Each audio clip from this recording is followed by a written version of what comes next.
तब यदि मेरी प्रजा के लोग जो मेरे कहलाते दीन होकर प्रार्थना करें और मेरे दर्शन के खोजी होकर अपनी बुरी चाल से फिरे, तो मैं स्वर्ग में से सुनकर उनका पाप क्षमा करूंगा और उनको देश का ज्यों का त्यों कर दूंगा। आमीना बोल सकते? जी हाँ, हालेलुया, प्रभु के नाम की स्तुति हो। आपको 4 काम करना है यहाँ पे। पहली बात, दीन बनना है। क्या बनना है? दीन। सब लोग बोलिए, दीन बनना है। और दूसरी बात, प्रार्थना करना है। दूसरी बात, प्रार्थना करना है। जब हम दीन बनेंगे तो दूसरी बात, हमें प्रार्थना करना है। और तीसरी बात, आत्मिक बातों को क्या है? ढूंढना है और दर्शन के खोजी होना है। तीसरी बातें। और चौथी बातें हैं, जो प्रभु कहे वही करना है। जी हाँ, आज जो प्रभु कहते हैं उसको लोग इग्नोर करते हैं, लेकिन जो दुनिया का सबसे बड़ी आशीष मालूम है क्या है? जब हम प्रभु की सुनते हैं, हम मनमानी नहीं करते हैं, वही सबसे बड़ी आशीष है। चौथी बातें, जो प्रभु कहेगा वही हमें करना है। अगर प्रभु कहे बेटा इस चीज को मेरे लिए अर्पण कर, जैसे अब्राहम ने क्या किया? अब्राहम को बोला गया ऐसा है, इस देश को छोड़ और जिस देश को मैं तुझे कहता हूं वहां पे चल। उसने सुनकर चल दिया। और फिर उनको एक लंबे समय के बाद एक बेटा हुआ, तो प्रभु ने कहा इसको मुझको बलिदान कर दे, और वो कर दिया। तो जो प्रभु कहते हैं उसको तुरंत आप करिए। आप अपना दिमाग, अपना बुद्धि वहां पे ना लगाएं, नहीं तो हम आशीष से वंचित हो जाएंगे।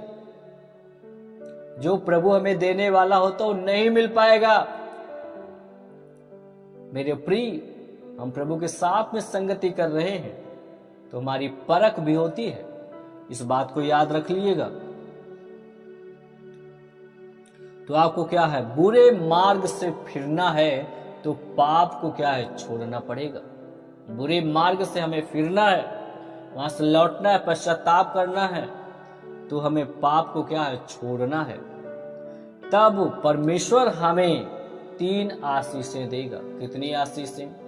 3 आशीषों को परमेश्वर देंगे। पहली आशीष, वह हमारी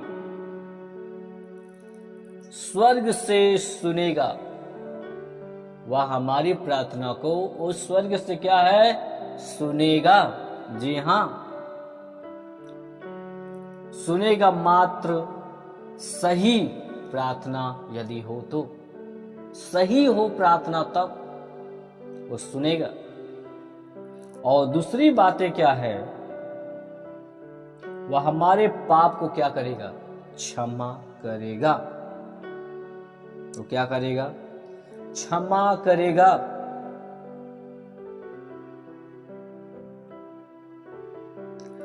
पहली बात है, वह हमारी प्रार्थना को क्या है? सुनेगा। और दूसरी बातें है कि भाई हमारी प्रार्थना सही होना चाहिए। और तीसरी, वह हमारे पाप को क्या करेगा? क्षमा करेगा। ये आशीषें प्रभु देंगे। याद रखिए, विश्वासियों में भी क्या है? पाप है। प्रभु के लोग हैं जो मेरी प्रजा, प्रभु कहता है मेरी जो प्रजा के लोग हैं जो मेरे कहलाते दीन होकर प्रार्थना करें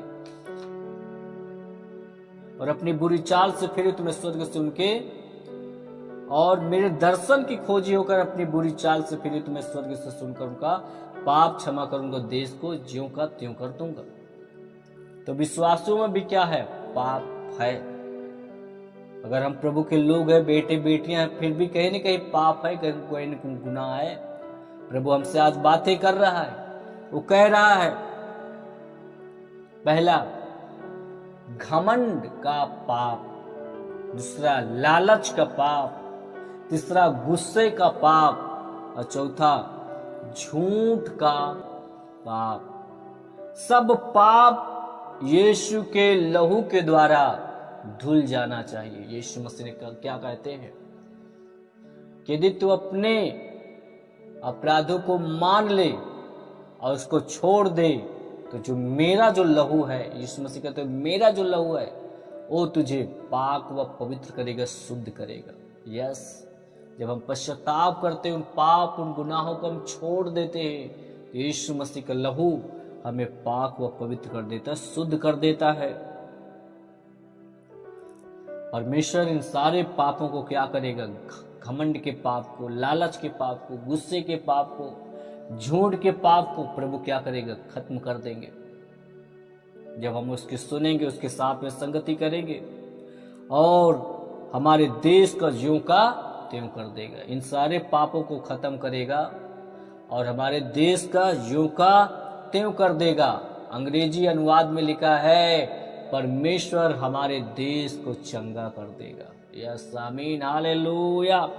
हमारे समाज को, हमारे जीवन को, हमारे परिवार को, हमारे देश को प्रभु क्या करेगा?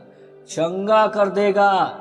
इस भारत देश की चंगाई, पापों से छुटकारा हमारी प्रार्थना के जीवन में मिलेगा। भारत देश की चंगाई, पापों से जब हम छुटकारा पाएंगे तो हमारा देश आशीषित देश होगा। बहुत सारे जो यहाँ पे क्राइम है, बहुत सारे जो अपराध है, अशांति है, वो सब खत्म हो जाएगा। एक अच्छा देश प्रभु देगा। इसलिए मेरे प्रिय मेरे भाई बहन, पहले खुद प्रभु कहता है जो मेरी प्रजा के लोग हैं, जो घमंड है, जो लालच है, जो झूठ है, जो बेईमानी है, नफरत है, इन सब पापों को छोड़े और दीन बने और मुझसे प्रार्थना करे।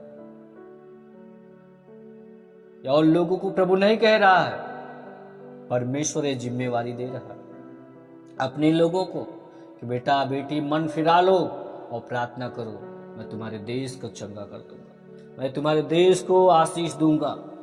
जी हाँ मेरे प्रिय मेरे भाई बहन, मेरी प्रजा के लोग, अगर उसकी प्रजा के लोग इसकी सुनेंगे तो निश्चय परमेश्वर अपनी प्रजा की सुनेगा।